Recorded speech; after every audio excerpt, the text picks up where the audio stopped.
Now, stop humming this here, everything done changed. That warp tool make you open your brain. Eric Vanek is here, so remember the name. Hey, he got the waiver wire for the week. Tell you who to start and who to give a seat. Dropping the podcast every week. You know the knowledge is elite. After the show, we gon' hold a Lombardi. Celebrating like we throwing a party. This the blueprint and I know they gon' copy. Harmon intros always go the hardest, cause this is America's game.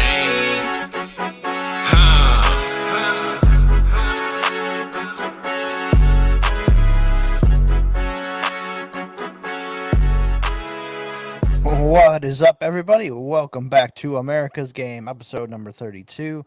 I am your host, Eric Vanek, and you can find me on Twitter at Eric Vanek NFL. And we are continuing running back month this week, and we have Koopa with us to talk about running back WoRP. What's up, Koopa? It's going great. I'm excited to talk about running backs because it is the first position that we're going to talk about where the strategy really changes between lineup and best ball, between how many starters that you have. Quarterbacks, we talked about that a month ago of like, hey, you still want to have good the top tier quarterbacks, whether you're in lineup or you're in best ball. But running back, it really changes around a lot what sort of players that you want on your team. Yeah, we're going to talk about a lot of different types of leagues, different types of settings. Both leagues me and Koopa are in, so we're going to go through that. But before we start with that, we'll talk a little bit about the Combine. It just finished up. What did you think overall of the Combine? What did you think of like this fantasy offensive class so far? I am really excited for a lot of the we have so many good receivers and so many good quarterbacks that are in this class. It's kind of fitting a little bit that we're talking about running back month here in terms of that the running backs aren't as good this time around. So a lot of these veteran names that we can talk about from the past are probably still going to be relevant this coming year. There's not any of those blue chip prospects where it's like, hey, this guy, he's going to come in and he's going to completely take over the backfield, like we've had the past couple of years.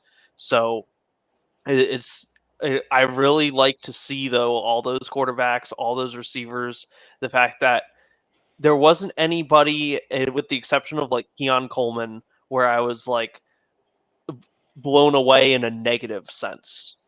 Keon with that really slow 40 time, like it's going to make a lot of people question him, probably hurt his draft stock.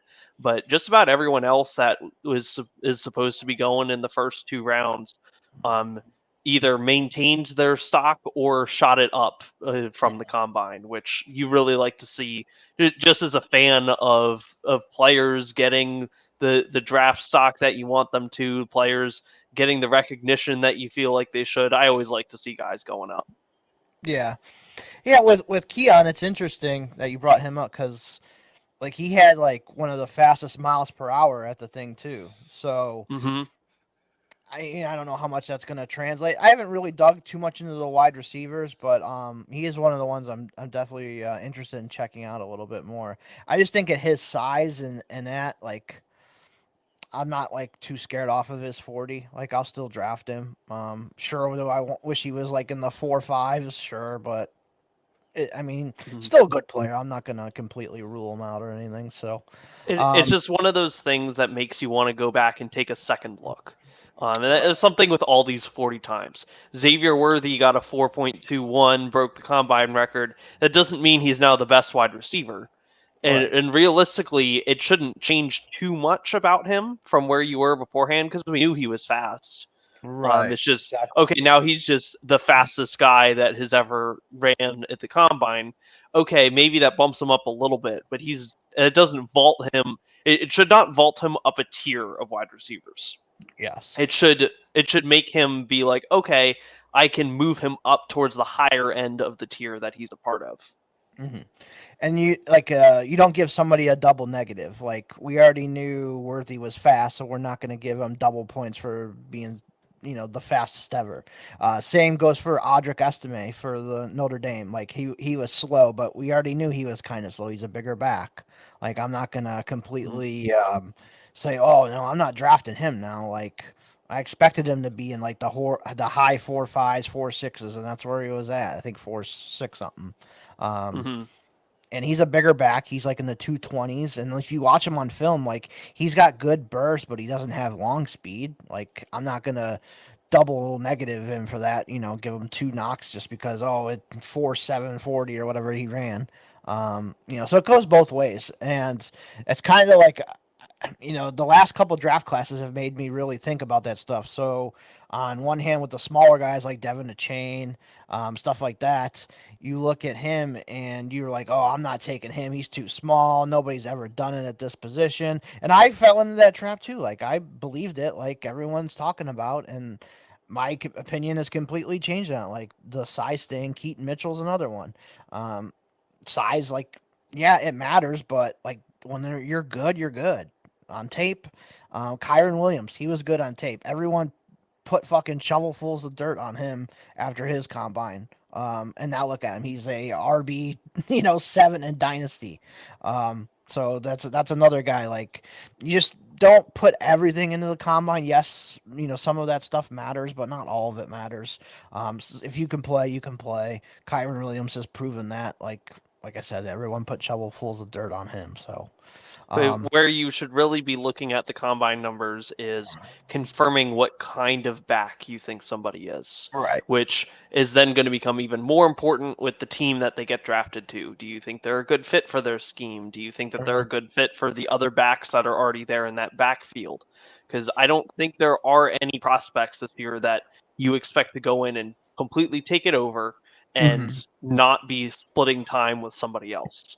So Right. it's going to be a matter of, okay, well, based on this prospect's the kind of back they are and the kind of back that is currently the number one in that backfield, do you think that they can become a 1A 1B situation? Do you think that or do you think it's going to be more of a 1 and a 2, or even potentially, hey, this guy is just straight up the backup for the number one guy? Like Mm-hmm. that's the kind of thing that you have to pay attention to. But if you have your rookie drafts before the NFL draft, good luck guessing any of that. But Right.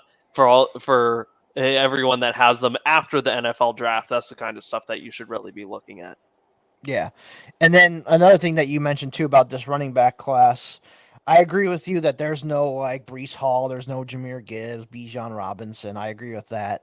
But I actually do really like this running back class. Now, all of them are going to be in a committee. And guess what? 95% of the NFL teams are committees now. There's very, very few guys that are just the guy and that's it. So all these guys have potentials to fit into a lot of offenses. And like I said, there's multiple guys that I really like in this draft. Just kind of pulling up my rankings here really quick for the rookies that I've gone through so far.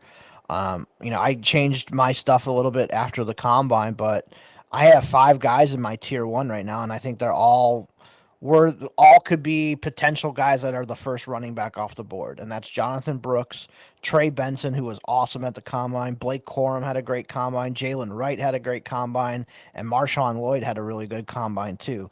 So, like, all 5 of those guys, I'm very interested in. My tier 2, Bucky Irving, Braylon Allen, Ray Davis, I'm very interested in all those guys still.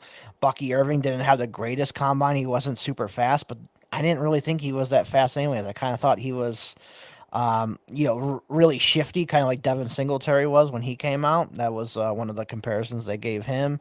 And then, just going on down through from 9 through 20 here on my list are all guys that I think can contribute in the NFL. Like there's pass catchers, there's bruisers like Audric Estime, there's speed demons like Amani Bailey and some other guys out here. So the running back class is definitely really intriguing to me. So I'm going to be in my leagues where I need some running backs, my second, third, fourth, fifth round picks.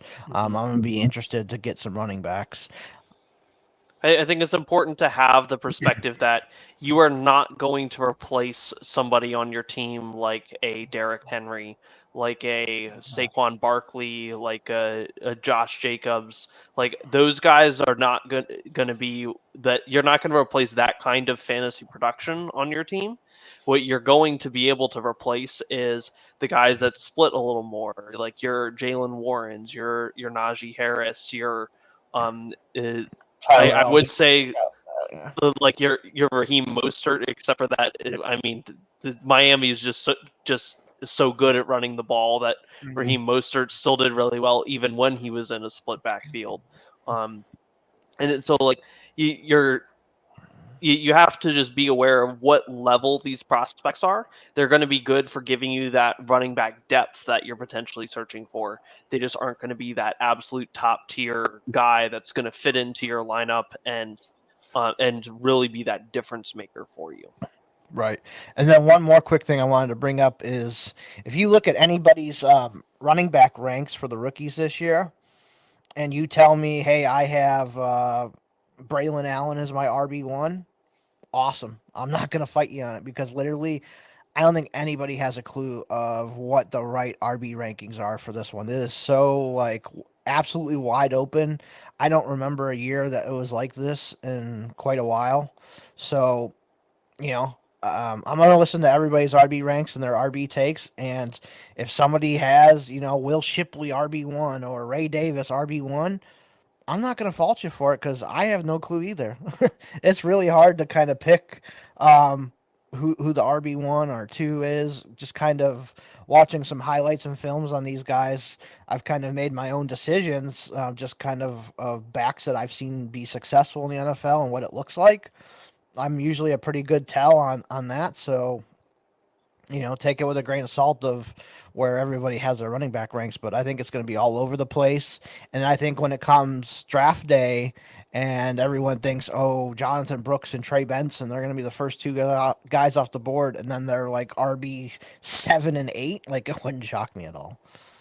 Yeah, so. I think that's a real good point too. Of just it's so wide open that nobody knows what's going to happen. Like just about anybody could be right if you just were to draw a running back out of the hat and say this is the best guy. Like, right. There's so many different styles of running back. They are all in terms of overall strength of like as an individual player. I'd say that they're all about equal. And so that's something that we have to account for as well in fantasy. Like, okay, we can get a bunch of these guys in the second and third round. Well, it's better to get a bunch of them rather than to only get a few. Like, give yourself a ton of dart throws at these guys. The ones that if you need to trade up for to make sure that you get the top tier players, that's the wide receiver position and the quarterback position this year. That's what that's what you should be trading up for. Running backs, you just want to take as many of them as possible. Yep, I agree with that. All right, so let's go ahead. We're going to jump into the running back WoRP here. I'm going to pull up the WoRP tool here for anybody that's watching on YouTube. Okay, so we have that. I am going to pull up one of my MFL leagues, which is going to be the first one we're going to go over. And 48374 is the league ID.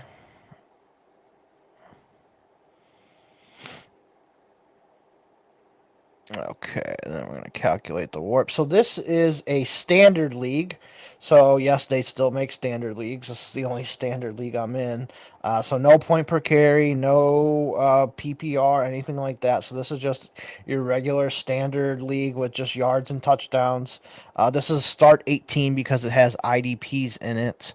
So we'll kind of look at the WoRP here for what like a standard league would look like for anybody that's still playing in some standard leagues once this goes ahead and fires up.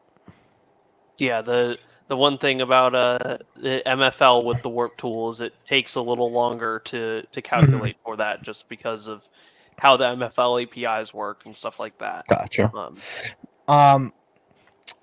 Yeah, and like I said, this has IDP in it too. Is that going to affect it and make it? It's not going to affect the relative positions for the offensive players. What it will do is it will reduce the raw number. And so that's why when we did this show a month ago, I mentioned how, hey, don't necessarily pay attention to the raw number that is in front of uh, any given position. You want to pay attention to the relative of between each position. So Right. as we're looking here, like we can see that no position is up at above even the 2.0 mark, and Yeah. the reason for that is, hey, we want to make sure we want to make sure that we're giving some credit to those defensive players, and Right. we're talking wins over replacement player. So the total number of wins is going to be capped. You can't get additional wins because you only have a in this case we're calculating 17 weeks. Like you Right. can't accumulate possibly more than 17 total. And so when you're talking about, okay, these different positions, it has to get split up more when there are more of them. Mm-hmm. But So when we're looking at just the offensive players, we're going to see here that, okay, all of these are relative. If you have an identical league to this just without defense, mhm. all that's going to change is that the scale on the left is going to be more. Everything else will stay the same. Okay. So just looking at the running backs here, like they're pretty king in this league. Wide receivers are just a step below, but the running backs here are definitely king. So like if you're looking at obviously any of these warp ones that we're going to look at today, Christian McCaffrey is going to be way up here compared to everybody else. But Raheem Mostert, Travis Etienne's up there, Kyron Williams, Derrick Henry. So it's a lot of the obviously the touchdown scorers. Raheem Mostert scored a bunch of touchdowns this year. Etienne had some touchdowns. Derrick Henry's a touchdown guy. Rashad White wasn't really a huge touchdown guy this year, but he had some. Mixon had touchdowns. Jahmyr Gibbs had a bunch of touchdowns. Breece Hall. So, a lot of those type of players will be up there, and you're still getting, James Cook's up here. So a lot of the guys that still did receiving work still matter. It's just you're not getting the point per reception off of them, but receivers aren't getting them either. So that's why the running backs are a tad higher here. Yeah, and so one thing that I have noticed looking through a lot of these leagues when you're talking about especially standard without any sort of PPR or anything like that is that the running backs are going to in general be the highest valued position. So unless you're inserting super flex into the equation and things like that, the running back is still king. And Yeah. so the things that if you've been playing fantasy for like 20 years and you started out in redraft leagues like I did, you still want to end up going for running backs as your top choice. But as time has changed, we've started to play in a lot more leagues where the running backs are not valued as much, whether that's because we have PPR, whether that's because it's super flex, whether that we're inserting tight end premium. All of those settings, what's the one commonality? They're helping other positions. They aren't helping the running backs. And so Right. you need to account for that by going through and being like, okay, let's uh, in a standard league, we still have the running backs that are king, and you have to remember that. And don't get lost into the new wave of, oh, you should be taking wide receivers at the beginning of a first round in a redraft league, or that you should be focusing a ton only into the wide receiver position in a dynasty league, is because in a standard league you still need those top tier running backs because they are going to give you that warp advantage. Yeah, and then just kind of looking at AWAR per game, it's the same thing here. I mean, running backs are constantly, McCaffrey was a 0.14 and Tyreek Hill is a 0.118. So, zero point 0.3 ahead of Tyreek Hill here. So as you keep going down and down and down, the running backs, are usually a tick above their counterpart basically at RB7 or wide receiver 6, or, stuff like that. Kind of just look at Jahmyr Gibbs, 0.09. Tank Dell was 0.08. So pretty much, running backs are king in standard leagues, which we kind of figured, but we just wanted to go over the running backs in these leagues first and kind of show you what a standard league would look like. And one thing I want to point out while we're here talking about the running backs, so this is the reason that I ended up deciding to make an A WoRP per game for lineup leagues especially. So if we look at how many running backs are above their equivalent wide receiver position, we see that running back 1 all the way to running back, that's going to be running back 46, is where the running back is above the wide receiver. But if we look at the full A WoRP for the full season, that number is way less. So switch us over to the A WoRP tab for me, so we can see what. Which one again? I'm sorry. Left one. The graph. The graph, yeah. So we see here the running backs are above the wide receivers only until running back 26, and then they fall into lockstep. Yep. And so, and so as we're going through, okay, how many running backs and receivers do you want on your team? That's where we can start talking about, okay, these backups come in and they produce. These guys that only appear for a couple weeks, maybe there's somebody stuck in a timeshare, maybe there's somebody that's just the straight replacement for somebody that can get hurt. When those guys come in and are there for the week, we know to start them, and when we do, it works out well for us. Right. Wide receiver is a much harder position to do that at. And so you tend to find that wide receiver does much better when you're looking at a season-long perspective, if you're starting a wide receiver every single week. And so what we want to recognize is that running back is one of those positions that you want to have lots of backups for. And so we've talked lots about roster construction. Scott Connor has talked a ton about like the any running back on a 53 strategy and how he's evolved it into not quite an every running back on a 53, but any running back that you can see you wanting to start in your starting lineup. I don't think he's found a great phrase for that sort of idea yet. But having this sort of thing where, hey, I want to have a ton of these backup running backs because I can insert them in and they can make a difference. You can see that in the actual WoRP charts themselves as well. And that's what the A WoRP per game shows you is, hey, I want to have these additional backup running backs on my team because they are inserting themselves in and making a difference. Plus, I know when to start them. Okay. All right, so I want to move on now to just a standard PPR league, start 12 in a lineup league. So once that fires up here, we will take a look at that one. So obviously adding in the PPR for everybody, the receivers, running backs, and whatnot, it's definitely going to change. Wide receivers are probably going to flip-flop with the running backs, basically, of who's more valuable. So once we pop that up here, we will take a look at that. Any other things that you would notice from a PPR league, from a standard league, basically? It might also change a little bit of which running backs are the top guys, or at least push themselves into a higher tier. So when we were looking at the standard leagues, you can see that how quickly the fall off is, because in our modern era of running backs in the NFL, we don't have many of those guys that get a ton of carries and just absolutely dominate. And so what we instead have when you have a PPR league is that you kind of shove up a few more guys into that range. The guys that are maybe, instead of getting consistently 20 carries a game, are getting 13, but are also getting 3 catches.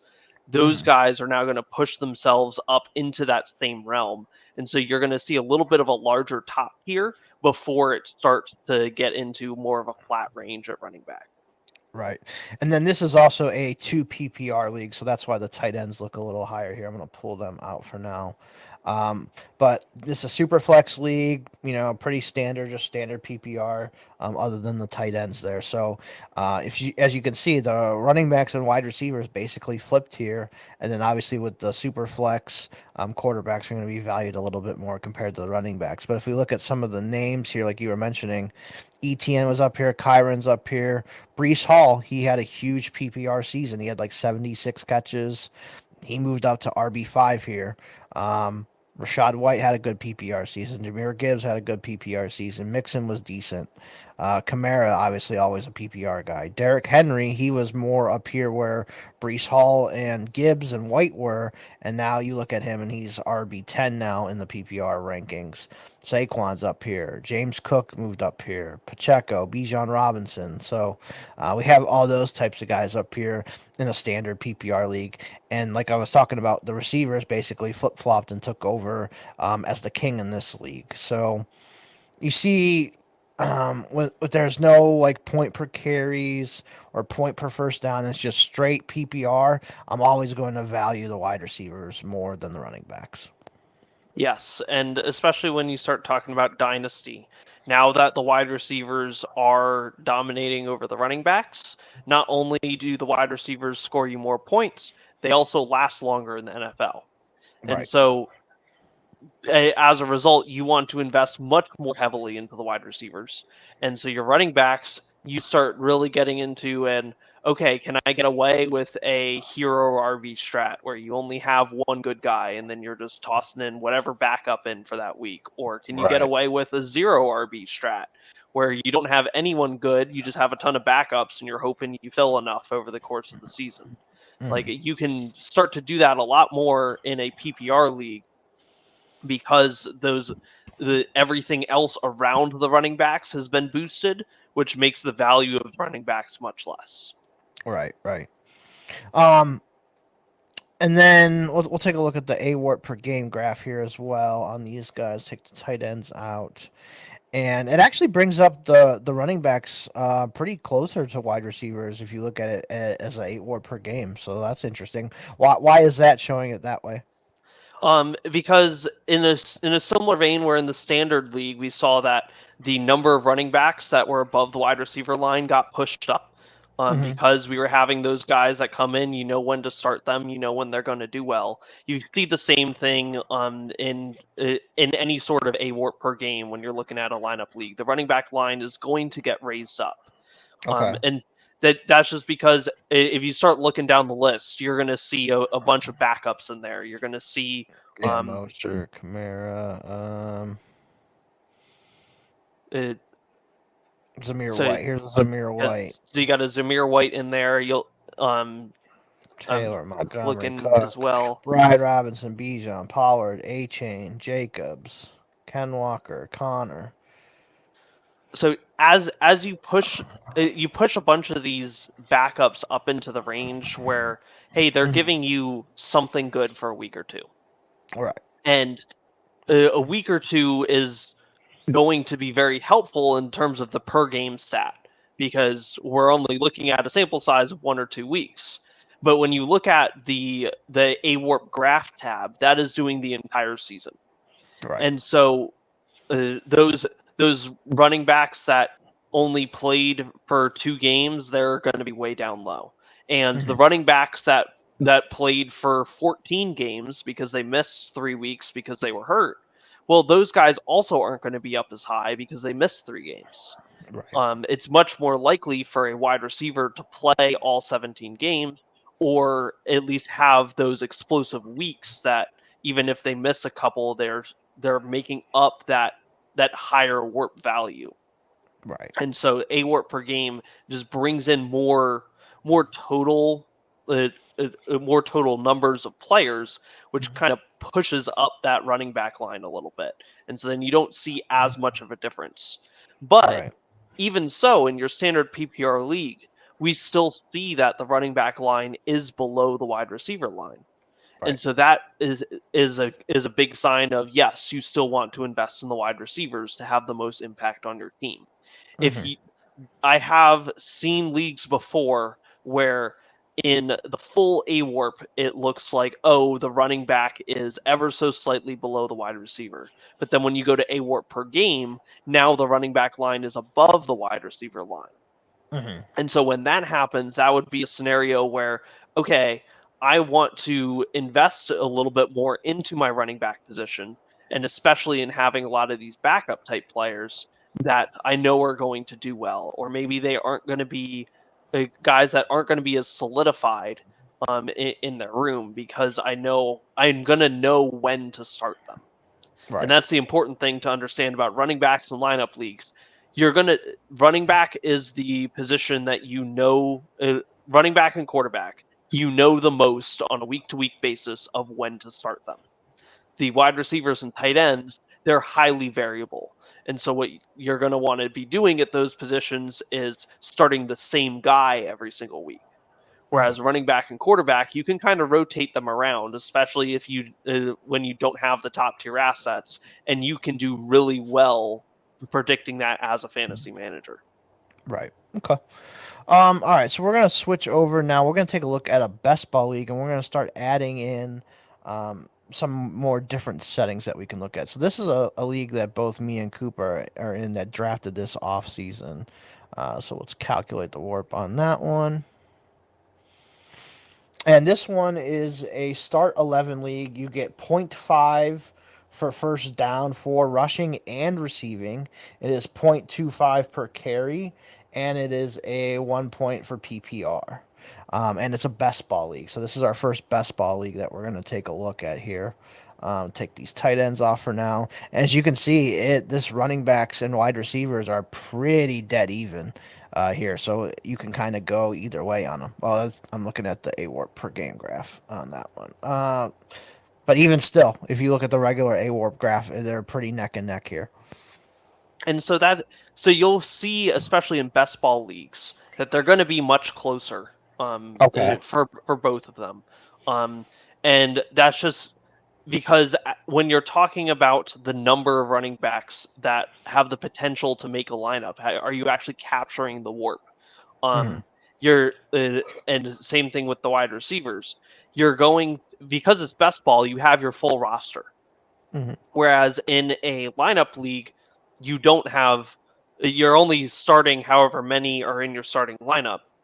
Right. And the reason I utilize AWORP is because it is a method of figuring out, okay, did you actually play this player that week? So an example of that would be last season, Zamir White, he took over for Josh Jacobs when he got injured. That first game where Zamir White appeared, nobody started him because he went into the week thinking Josh Jacobs was going to be the starting running back and that Zamir White wasn't going to get anything. And so the way AWORP works is it does not count that week for Zamir White, and it does not hurt him for any of the other weeks of the season in which he did not appear. In a full warp calculation, what would have happened was Zamir White would have gotten negative warp for every single week because he was doing almost nothing because Josh Jacobs was being the dominant back, and then that would have affected his per game statistics. So when we come into best ball, the reason it's important to understand how all that works is now in best ball, you're likely going to be accounting for the fact that you have Zamir White on your roster. And so those number of games that he's rostered on your team, they are going to count against him in that AWORP per game statistic. The only difference is because it's best ball, you can't get negative warp. No player can hurt your team because if they're worse than the replacement player, well, the replacement player is going to replace them into your lineup, and so that you don't get the negative value. So in terms of for best ball, it is much better to have a running back who is consistently on the field and consistently doing well. And so that kind of changes our strategy a little bit and how we're trying to roster construct. Whereas in the previous two lineup leagues that we were talking about, like we talked about the strategy of having a bunch of those running back on a 53 types, where hey, if you're going to know when to start them, you're going to know when the starter's hurt. In a best ball league, you're giving yourself a bunch of zeros on your bench. And so I tend to like to focus a lot more on, can I get everyone who is either a stud on the team or is part of a committee backfield. Mm-hmm. And so I don't want to invest a lot of my, especially my roster spots, into these backup running backs unless I know it's the kind of guy that, hey, the starter goes down, this guy is just slotting in right as the replacement, kind of like Alexander Madison used to do for Dalvin Cook. Right. Or Zamir White did for Josh Jacobs last year. Like, those are the kinds of guys that I want, that I would potentially roster. But even then, as it gets closer to playoffs, like if I'm getting to the playoff weeks, I'm going to try and either sell those guys for like something small, like a fourth round pick or fab or literally anything, and replace that roster spot with something highly volatile. So something like a wide receiver or tight end that has much more of a chance of entering my lineup. Right. Another one that comes to mind that probably in like a lineup league, not a lot of people started, was a Chain's first game, that 50-point game against Denver. Not a lot of people had him in those games unless you had him in best ball. So that's another one that comes to mind for me. And so that game from a Chain is going to be accounted for in your best ball WoRP because he was likely on your roster. But in terms of your A WoRP, as Eric said, it's not going to be counted in your lineup leagues. And so you have to, that's just something that you have to be aware of. And that's why we don't see this running back line changing very much between A WoRP and A WoRP per game in a best ball league, compared to when we're in a lineup league. We see that running back line get boosted up all the time. Right. And then if you kind of look too up at the top here, obviously McCaffrey's 1. Flip-flopping 2 and 3 is Kyron's number 2 in this, and Raheem Mostert is 3 in this one. So adding in all these extra first down bonuses, the PPR, all that stuff, Kyron Williams flip-flops over Raheem Mostert in this one. Most of the other guys are pretty standard. Like there might be a flip-flop 1 or 2 here, but not too many. Like Saquon's up here a little bit more. I'm guessing that has to do more with first down, since he was the only one even getting first downs for that team this year. But yeah, I mean it's all fairly similar. Like they're just valued more, along with these wide receivers. Obviously I bring up the wide receivers here, and you can see like running back line is pretty much right above them in most spots. Obviously, the 4 stud receivers at the top, Keenan Allen, Amon-Ra, CD, Tyreek Hill, those guys had monster seasons. They're above most of these running backs. And then from RB5 all the way down to about RB23, running back is just slightly ahead of the wide receivers. And then they pretty much collide here, and then the wide receivers take over instead of over these backup running back types. And so what you're going to see out of this as well is that running back is pretty flat until you start getting into the running back like 30 to 36 range. Wow. And then it starts to fall off. So that's something that when you are choosing your running backs on your fantasy team, you want to have as many guys in that top 30 range. Or keep in mind that we're looking at full season statistics. So all those running backs that went down halfway through the year, like those are guys that could have been top 30 running backs and that you just missed out on. Yeah, so like Aaron Jones is way back here at RB 34, Javonte Williams 33, Zeke came in halfway through the year, RB 35. So yeah. So I like to stretch that number out a little bit and say, okay, I can probably live with any running back as long as I see them as a top 40 running back. And so I want to have as many guys into that top 40 range as I possibly can. And I don't want to reduce the number outside of that range unless they're that really high value backup, because I want to I want to make sure that these guys are in fact getting points in my lineup. And so if we look at the roster construction tab, and it's probably going to tell us we need like 8 running backs or something like that. Yeah, 7.5. Yeah, so 7.5 running backs. So I want to get 7 or 8 guys that are all in that top 40 range in my ideal world. Just of having as many running backs as possible. And that's something that you have to play with week over week. If you are competing in a best ball league, if you have trading open, you need to be willing to go, okay, this running back is hurt. I need to immediately get rid of him and replace him with somebody else to stay in that top 40 roster construction sort of thing. It's fine to maybe go, all right, you know what? I'm at 8 running backs. One guy's hurt right now, but he'll be back in 2 weeks. All right, I'm fine holding on to that guy for 2 weeks. You're eating the 0 for 2 weeks, but you're going to get him back and he's going to be good for you the rest of the season. But those guys that go down and they're going to be out for 6 weeks, they're going to be out for 2 months, the rest of the season, those guys need to get off of your team immediately, and you have to replace them with somebody else who is in that top 40 range. Right. Okay. All right. So let's go ahead. We'll move off of this league. We'll go to another one of my leagues that I am in. Calculate the WoRP on this one. So this one is a lineup league. Start 12.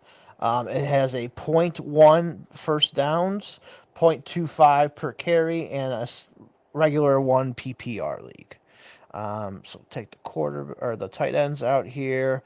So as you can see in this one, with the standard PPR, and you get the point for first down and the point per carries, the running backs are the ones that really matter in this league, and that's kind of how I've always played it in this league. I've won it. Well, last year I had the best team, and I think I got knocked out in the second round, and then the year before I won. But I have some really strong running backs in that league, and then quarterbacks also that have high point per carry. So I know this isn't a quarterback show, but even in point per carry leagues, I love having the Jalen Hurtses, the Lamar Jacksons, the Josh Allens, these guys who really have those point per carry points. But yeah, running backs up here, you want those guys that are getting a lot of carries. So look here, Kyron's here at 5th because he missed some games, so he's not as high. But here's Mostert. Travis Etienne was healthy all year. He had a lot of rushes. Rashad White. There's Breece Hall, Joe Mixon. Derrick Henry had a lot of carries. Saquon, James Cook, Kamara, Gibbs, on and on and on. And you can see that's a pretty healthy dose above most of the wide receivers in this league. Yeah, and so when you see a graph like this where you have running backs above the wide receivers by a decent margin, this is the kind of league, quarterbacks too, and well above the quarterbacks. This is the kind of league where I am going to start advocating for putting a lot of value into those top tier running backs and staying away from those. I'll call them the not quite difference making wide receivers. right? So your guys that are going to have a ton of value, your Puka Nakuas, your DJ Moores, your AJ Browns, your Michael Pittmans, like those guys that are going in rounds 2, 3, 4, like a lot of the value in those wide receivers is the fact that they're young, but they still produce like wide receiver 6 through 18 pretty consistently. Yeah. I want to stay away from those kinds of wide receivers and instead invest that into the running back position. Because if we're comparing, okay, I wanted to have somebody better than Puka Nacua last year. Well, I could have done that with Brian Robinson or Kenneth Walker or DeAndre Swift or Isaiah Pacheco. All of those guys were better in terms of a total WoRP value on the season. And so you really want to slam into those guys, not only in rounds 2, 3, 4, where hopefully you can be getting yourself the Travis Etienne, the Christian McCaffrey, the Breece Hall, but also when you get into rounds 5, 6, 7, 8, you can get all those other running backs that have some stink on them. They're older, they aren't on as good offenses, but they're still producing really, really well. And And so we're going to see another a league a little bit later on where I did that strategy, and I'll tell you exactly how that went. But this is the kind of league where I would advocate for get yourself full up on those running backs. In the roster construction, it says you need 6.5. So get yourself 7 top tier, top 40 running backs that are just going to dominate, and then start backfilling your wide receiver position. Start maybe in there you get yourself a quarterback. We see here we start to see that sharp decline on the quarterback position after quarterback 15. So, all right, I want to try and get myself a guy in that maybe 7 through 15 range. And then I'll best ball my way with some backups, with some not as good quarterbacks to fill my second quarterback spot. But overall, I'm going to be trying to get all these running backs, fill them into my running back positions, fill them into my flex positions, and really get them to slot right in and just have a dominant team from the running back spot. Right. So, like in a lot of our like team reviews we've talked about so far, or just in any leagues, mostly in general, you want to be filling these flex spots with wide receivers. It seems like all the time. This type of league, I want to be filling all those flex spots with running backs. And so if it's start 3 receivers, I want to have probably 3 pretty decent receivers if I can. And start those guys weekly, and then my running back spots, usually start 2, and then let's say you have 3 flexes, 3 or 4 flexes. I want to start running backs in all those flex spots in a league like this. So you definitely want to have as many of those types of guys you have, even the backup types. So here's one that I found. RB 22 on the season was Gus Edwards at a 1.88. Right below him, Garrett Wilson, 1.632. Like the startup difference between those two is like 15 rounds, and Gus Edwards beat him last year. So that's kind of just showing you if you get a running back like Gus Edwards, who basically falls into the starting job because of an early injury, if you get lucky like that, that guy could outproduce your opponent's Garrett Wilson. And if you look at that on paper, Garrett Wilson's going to smash this guy every single week. Well, no, Gus Edwards probably beat him more times than not this year. Mm-hmm. And also be willing to target some of those guys when you're here in the off season. Right now, who is the number 1 running back in Baltimore? Gus Edwards.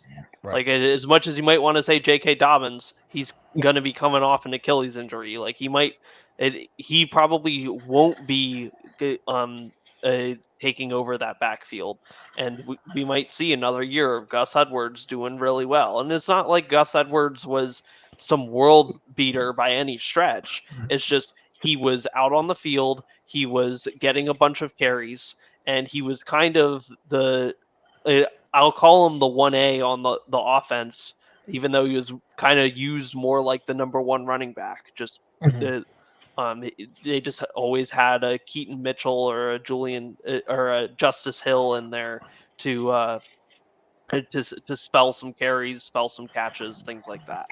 Right, absolutely. Yeah, and then just drafting these running backs, especially with your second, third, fourth round pick. I still want to be hammering these running backs that are coming out in this draft too, and just keep compiling them. And who knows what happens? Maybe Blake Corum. You get Blake Corum in round 2 or something this year. And, he's the starter for the Chargers now because Austin Eckler's gone and they don't have anybody else.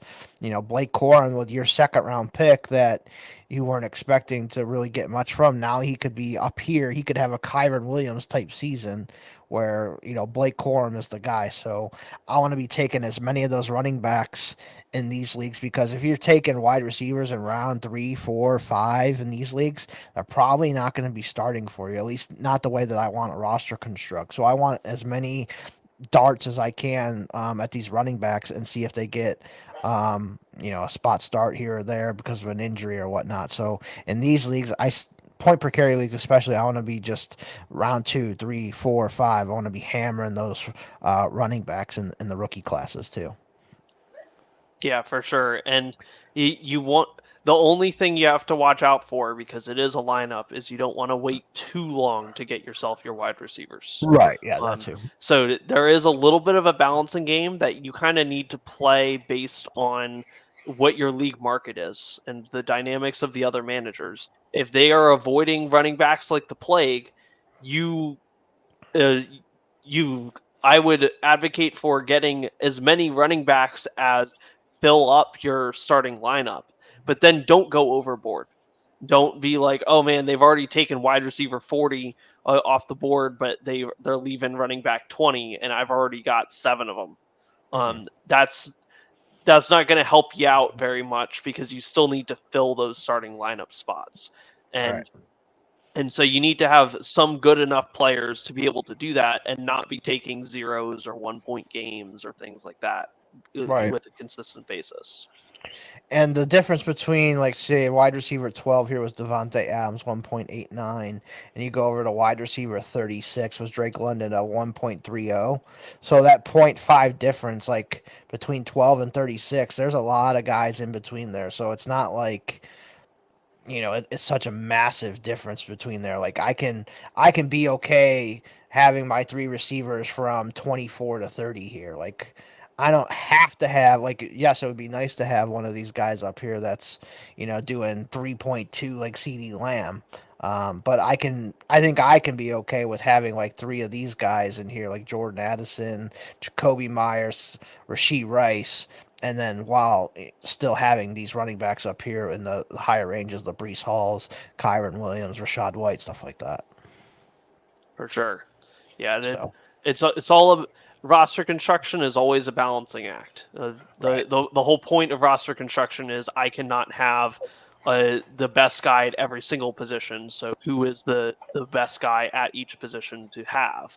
And Mhm. so and so just keep that in mind when you're looking at your leagues, that it's all relative. Right.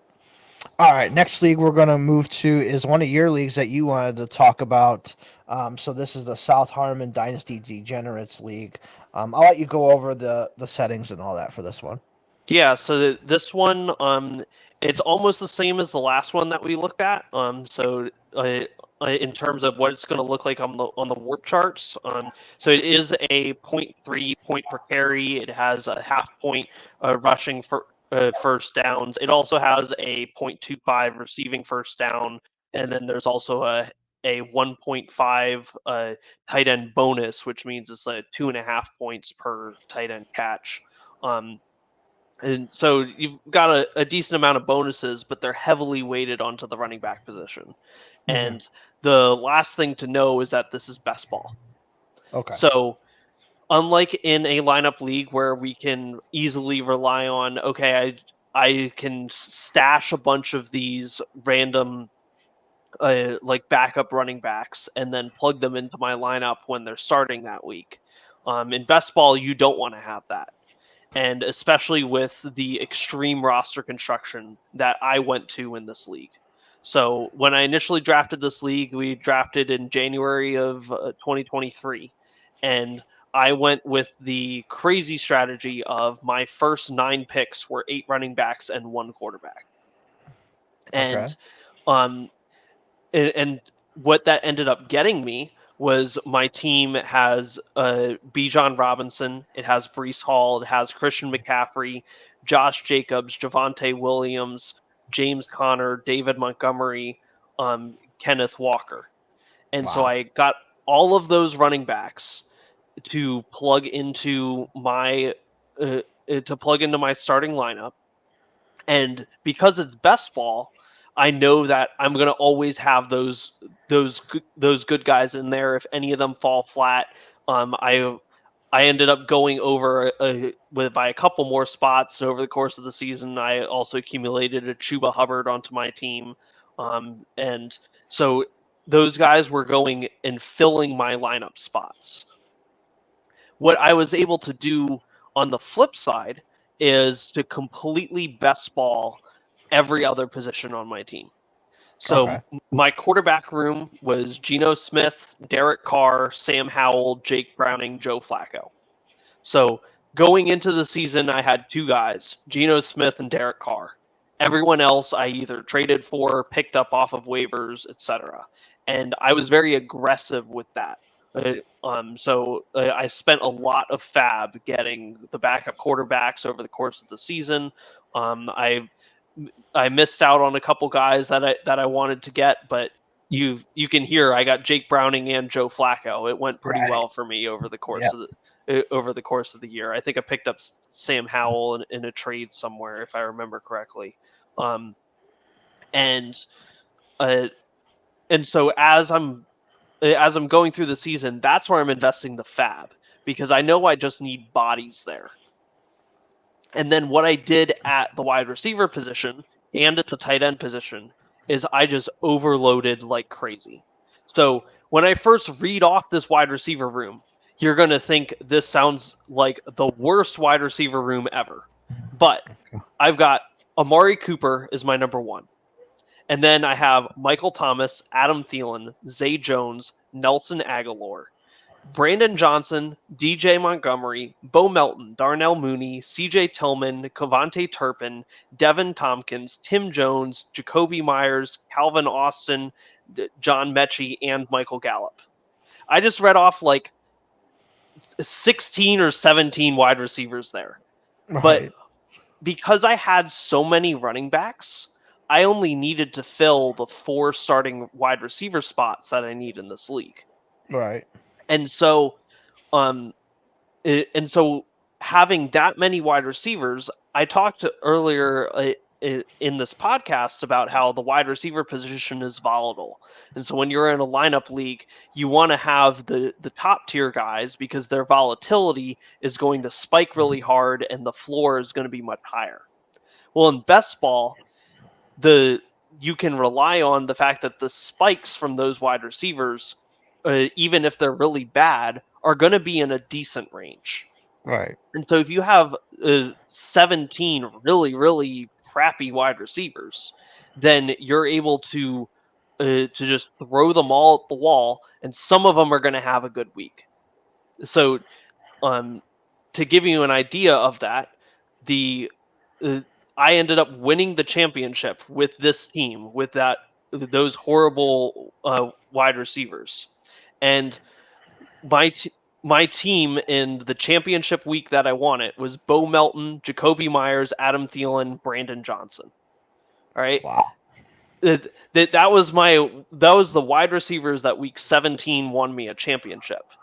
But the way I made up for it was the fact that I had all those running backs. My last flex spot was Javonte Williams, who still put up 15.3 points for me.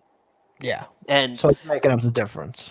The tight ends, I picked up Johnny Munt for week 17 because I was a big advocate for Josh Oliver was not going to get a ton of receptions in week 17, and sure enough, Johnny Munt ended up getting all those catches week 17, and he ended up being my tight end one for championship week. And I still had Noah Fant. I still had I had Steven Sullivan on my team. I had Chika Okonkwo. I had Daniel Bellinger. And those guys, Noah Fant ended up being the one that filled the second tight end spot.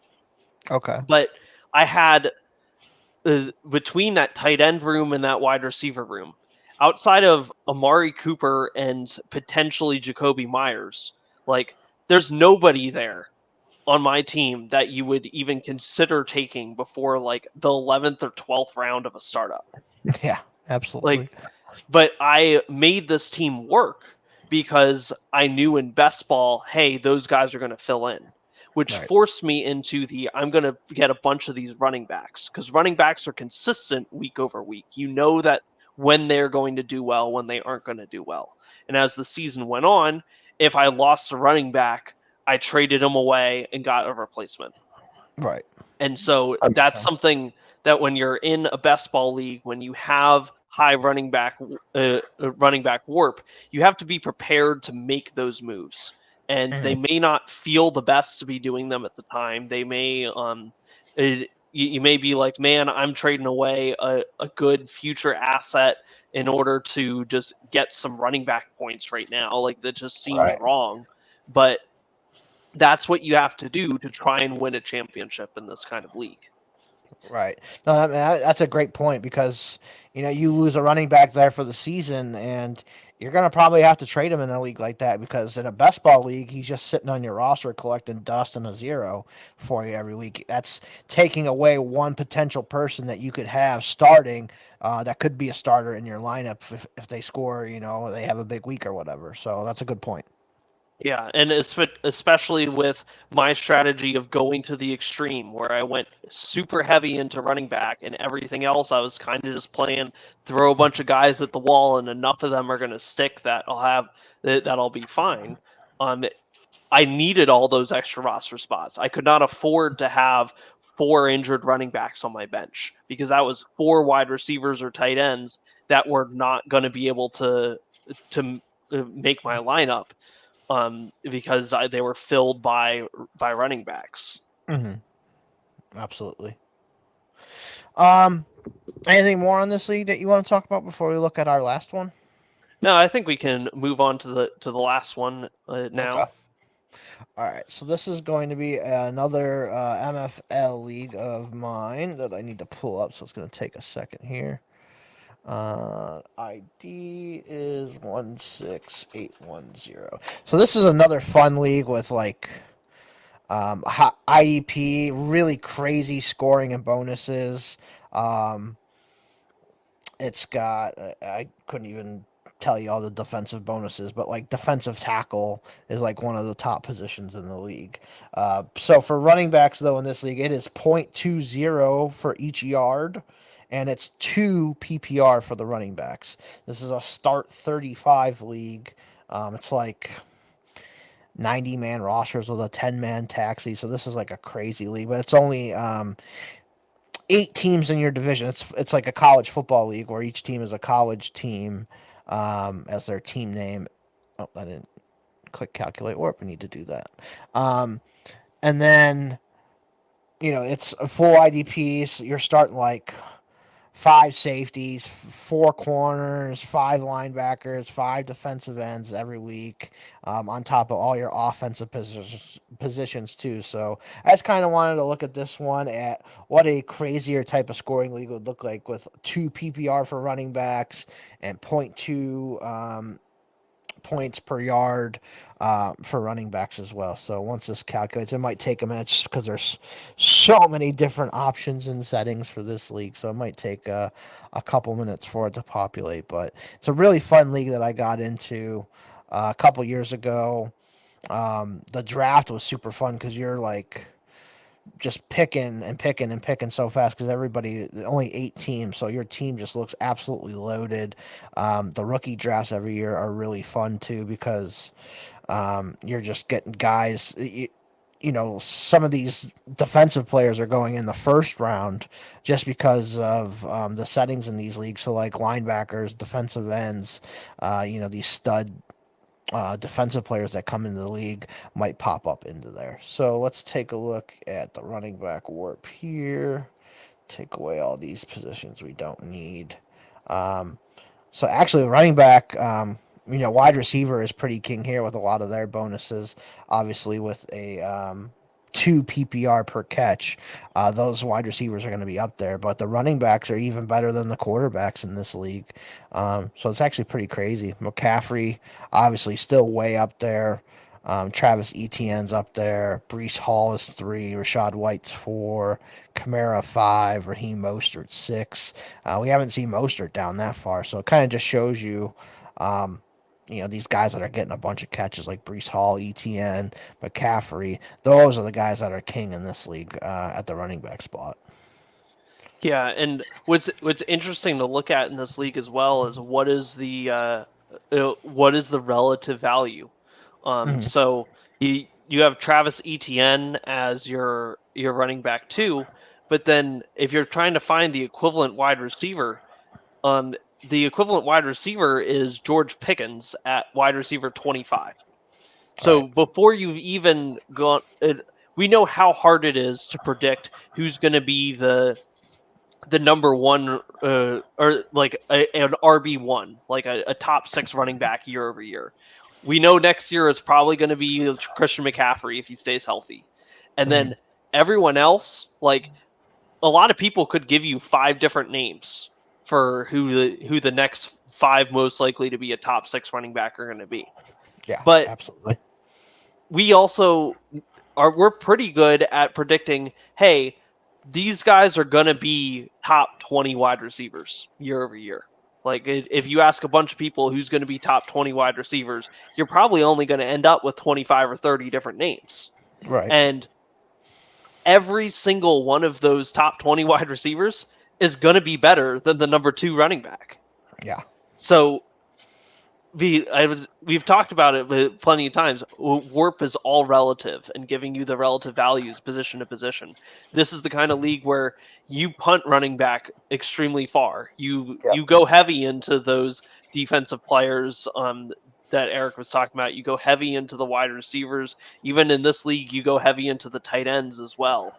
And you go into all those other positions because the running backs don't mean that much. Right. And so if you end up accidentally like, oh man, this week I've got I have one good running back and my other guy that I'm plugging in is somebody that I think is only going to get 5 carries on the week, it doesn't really hurt you that much. And I don't want to invest as many as much capital into the running back position. I don't want to invest as many roster construction spots into the running back position because I want to be focused much more on how can I get all of these other positions, and I just need to have a couple bodies in there at running back. Right, and I threw the defensive tackles in here too. They are right on par with those wide receivers. So defensive tackle is like super, super, super important in this league. It is even higher WoRP per game at a 1.1 over the top receiver CD Lamb at 1.03. So that's just to kind of give that in the perspective. Even the defensive ends, look how high they are up here. It's like I know I had Danielle Hunter on my team. I don't know if I had Josh Allen on my team. Micah Parsons is on my team. So I have 3 of the top, 10 defensive ends in the league on this team.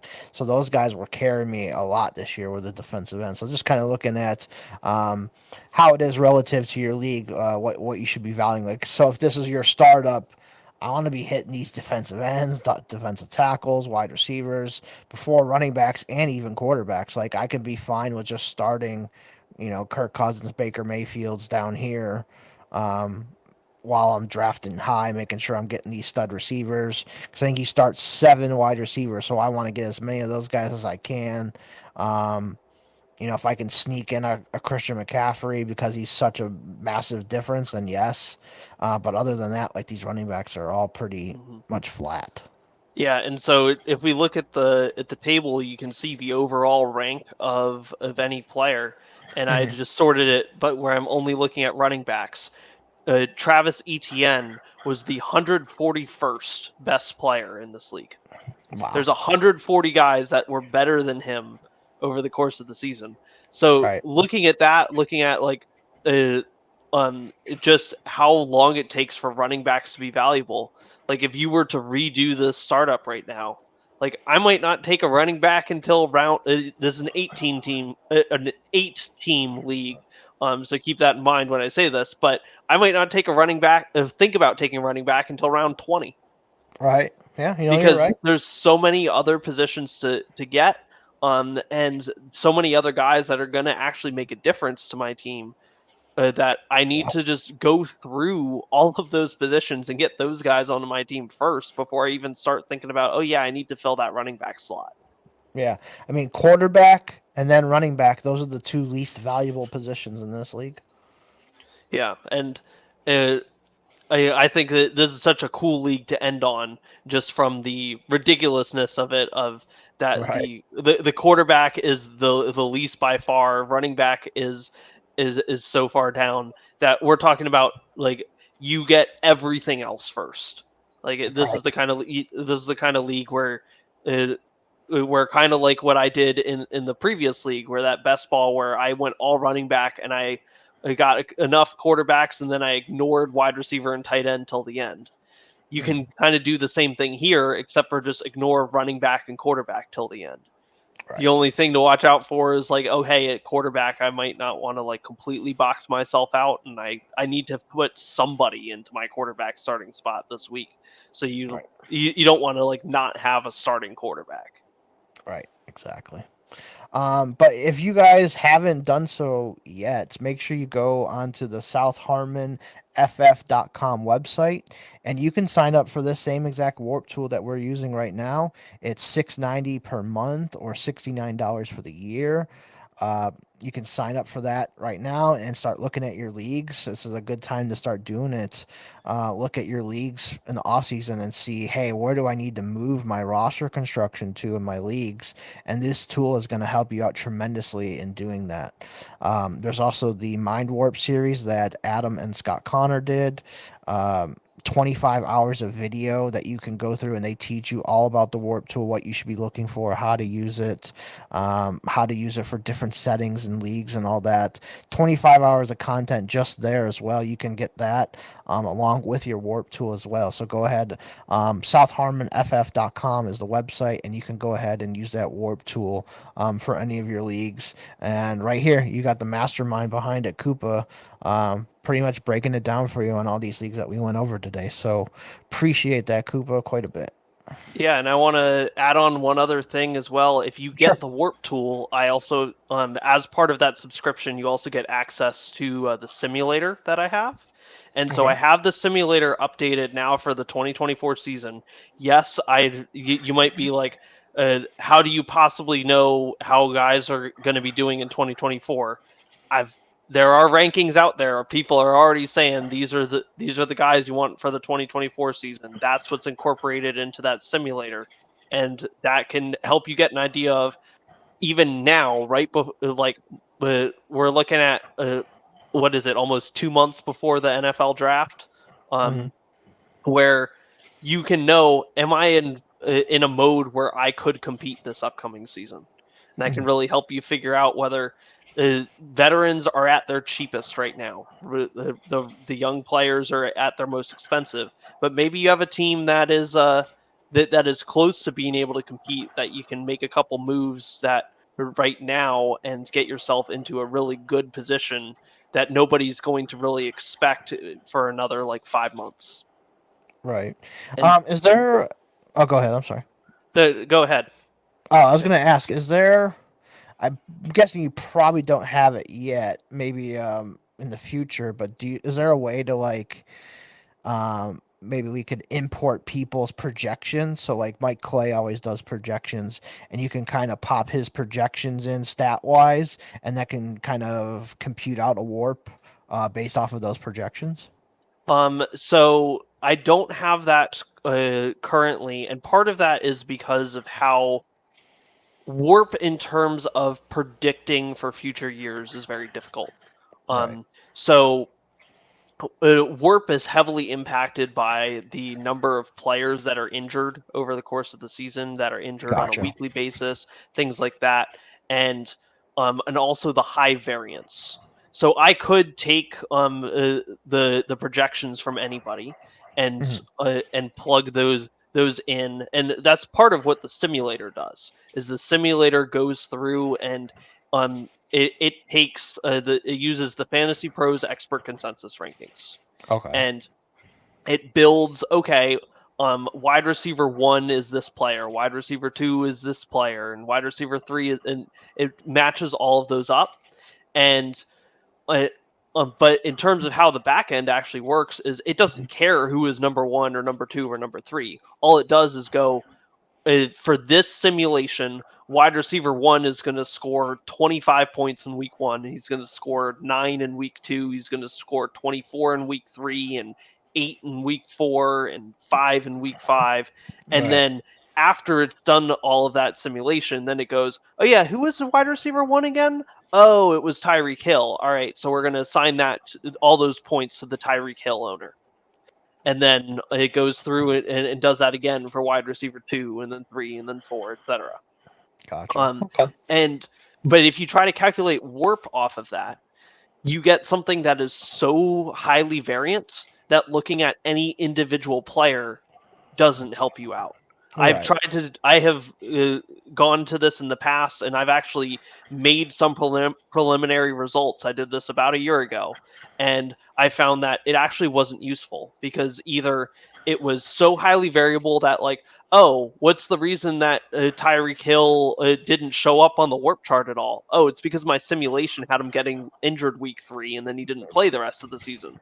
Gotcha. But then if I did the average over the course of the whole season, well, what happened? All it did was it just followed the expert ranks, and so it was Gotcha. like there That was makes no sense. better using warp than just looking at the list.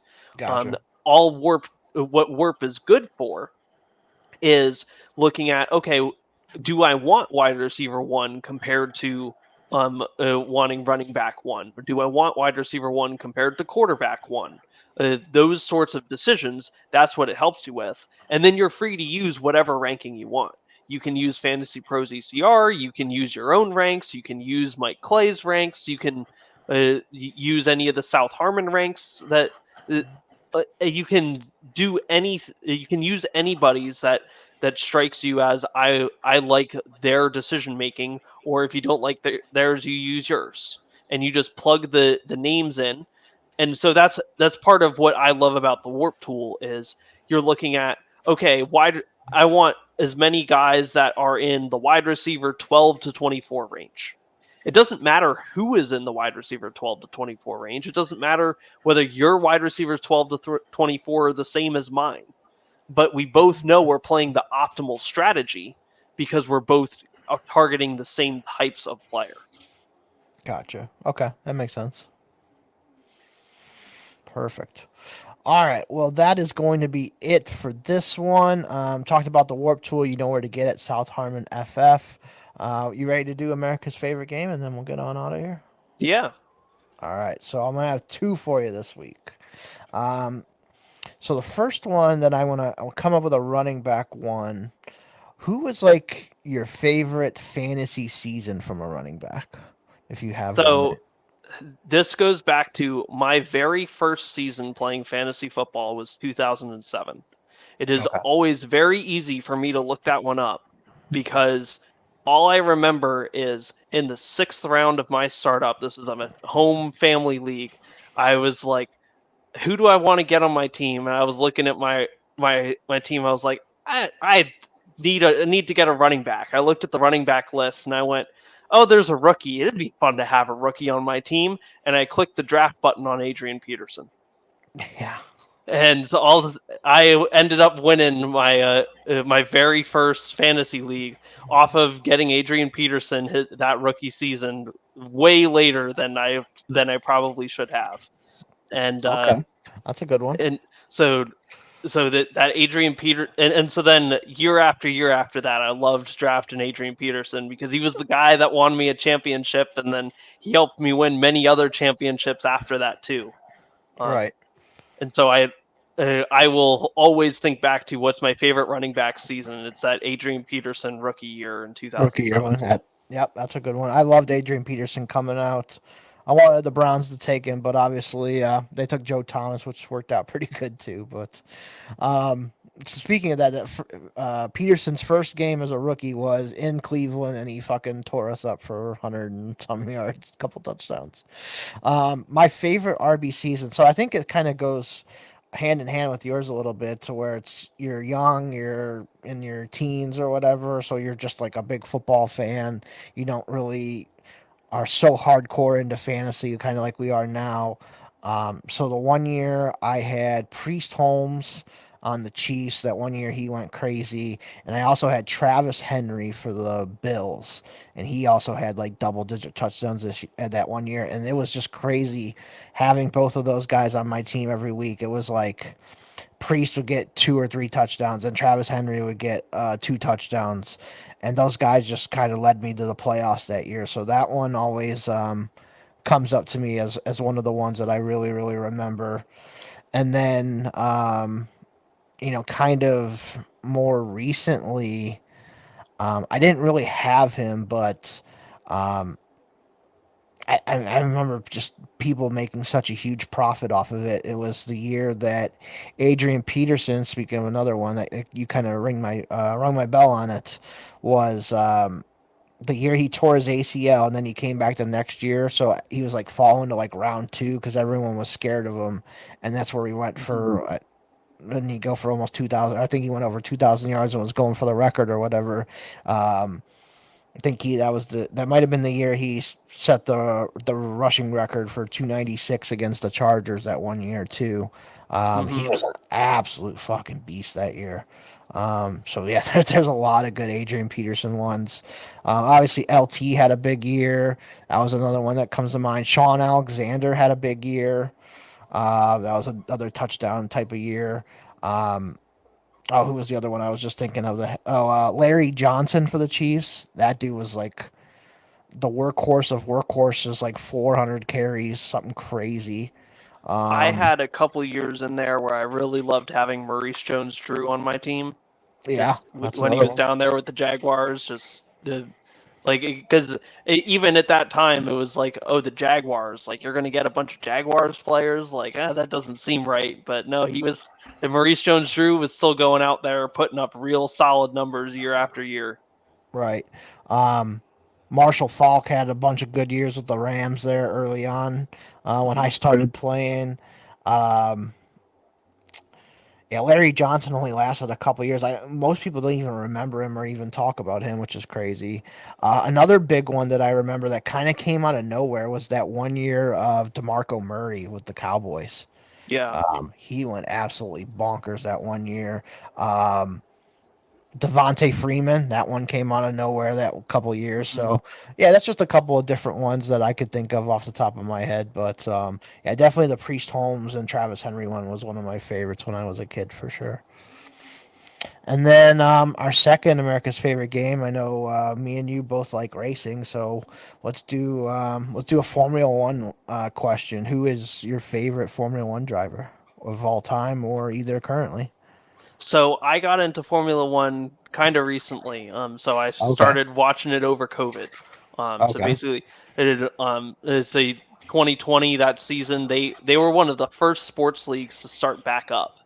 And Yeah. so I started watching it. And I'd always been a racing person. I just had watched NASCAR mostly in the Right. past. But I've really latched onto and really enjoyed watching Lando Norris's career. Hmm. You have so many good drivers that are there and on good teams. And when I first started watching Lando, McLaren wasn't that good. Like Yeah. 2020 was one of their years where they looked like they were starting to get back there, and then they regressed horribly. Yeah. The and and so I'm somebody, I always root for the underdog. Hmm. As long as I don't have a specific like fan in the game. So if it's Ravens or 49ers, I'm gonna root for the Ravens or the 49ers. Any other time, I am rooting for whichever team is not supposed to win. I want the upset to happen. I want the Cinderella story, all those sorts of things. And I started rooting for McLaren because I was like, man, I want McLaren to like come back into form and like be able to Hmm. challenge the Mercedes and the Red Bull and the Ferrari. And Lando Norris was that young driver that I kind of grew attached to, and it just personality wise, and so I've Right. kind of stuck with him as my favorite driver ever since. Okay. This is probably before you got in it because it was pre-COVID. Remember Amazon Prime did the like all access football seasons before Hard Knocks started doing them this year of like the in season one. So like the Cowboys did one, the Cardinals, the Eagles did one. Remember Hmm. those? They have I forget what the hell it's called. I don't remember off the top of my head. They haven't done them in a while, but there's also a McLaren one on there from like their early days. So I think I want to say Alonso was still on the team, and I forget who the second. Oh, is oh, what the hell is his name? He races in Formula E now. Vanderfoot? I don't know, something like that. Oh yeah, He used to race in something like that. McLaren, anyways. Yeah, he was only there for a couple seasons. But they did a an all access on the McLaren team then, kind of like how they would were building their engines and trying to get their stuff back up to snuff because they were, a back marker basically. It is crazy how Formula One is like, teams are like, oh my god, I got ninth place, I got 10th place, and here's me and you like, yeah, ninth and 10th sucks, dude. But like in Formula One, like ninth and 10th place means the world to these guys to get points in the fantasy or in their championships. They might not, win the championship overall, but the difference between fourth place in the final standings and sixth place in the standings is like almost $6, $7, $8 million for these guys. So that's a lot of money for them to invest back into the car. So I've always found that interesting. Um, so I've always been a racing fan my whole life. My dad was a big racing fan, IndyCar, NASCAR, Formula One, you name it. So since I was born, basically early, late '80s, early '90s, I've always been a racing fan. So when I was young, in the early '90s, we'd always wake up at 5, 6 in the morning to watch the Formula One races. Some of my first memories from that, like Senna was still around, so I remember watching him. Michael Andretti came over to Formula One for one season. I think it was '91 to race. He was Senna's teammate, and so we were big IndyCar fans. Andretti, obviously one of the anonymous or big names in racing. So seeing him over there was great, and they kind of like he's talked about it in some podcasts and stuff that I've listened to, like how he just was kind of set up for failure there. And he I think his first couple races he crashed out on the first lap or first couple laps or something would happen, and he just never was able to do anything. So I remember that early on. So that's what got me into Formula One was that, and then obviously still watching it. I was always a big Michael Schumacher fan. Just because I'm a young kid and he's always fucking winning. So, became a fan of his. I remember him in the Damon Hill battles, in the late '90s, early 2000s. It was him, those two going at it for championships. And then he went over to Ferrari, finished his career out there, and then he went to Mercedes later on. But then after that, I'd say after Schumacher kind of retired, I kind of fell out of it, and then a couple years later, I got back into it, and just kind of watching a really young Lewis Hamilton race, and I really liked Lewis Hamilton quite a bit, so that was another one. Still a fan of Lewis Hamilton, really like him a lot. But yeah, those are probably two of my favorites, Schumacher and Lewis Hamilton, probably two of the best to ever do it. Yeah, So. the two of the guys that were able to go and actually win it 7 times, Right, exactly. It's just insane to dominate a sport like that for that long, and be able to win the championship so many times. Right. And the thing I love about Formula One as well is how all the drivers, they're the top drivers in the world. And you can tell that because the tendrils of Formula One branch out to all the other racing series. Right. So I'm a big fan of watching the World Endurance Championship. Of the guys that are on the top teams there, so many of them are ex-Formula One drivers. You look at IndyCar, they've got a few ex-Formula One drivers. You see Formula One drivers, they go into NASCAR, and when they go over to NASCAR, they're no slouches. They go and they're able to compete. And and so many of those guys that end up going over to those other racing series and dominating are guys that flunked out of Formula One. Yeah. And it just gives you an appreciation for wow, these drivers are really that good, that the guys who go in and all the Formula One fans say, oh, they aren't they are not up to snuff. They can't hack it. Your Juan Pablo Montoya's, your Right. even Roman Grosjean, he never really was that great in Formula One, and he goes over to IndyCar and he's just dominating there. Not necessarily on the ovals, but you see him on the he does good on the street road circuits. courses. Yeah, he hasn't won a race yet, but he's been doing pretty good. He's up there. He's consistently up there. Yeah. He's no slouch in IndyCar. Yeah, this will be his third team he's driving for this year, and this is a lesser team that he's going to be driving for this year. So we'll see how he does. One that kind of how you were mentioning was Takuma Sato. He was a big, in Formula One there for a couple years, and then he spent the last decade in IndyCar, and he's got 2 Indy 500s under his belt that he's won. Not there's definitely not a lot of people in the world that could say they've won that race twice. It's a very, very select few. So, yeah, those guys are all really good drivers. And then a lot of the Australian series too now. Scott McLaughlin, he's moved over to IndyCar now. He's one of the top drivers fighting for a championship every year. And then last year at NASCAR, very first race in a NASCAR was Shane Van Gissenberg comes in and wins the Chicago Street Race, his first freaking race, because the car is very similar to what they drive over there.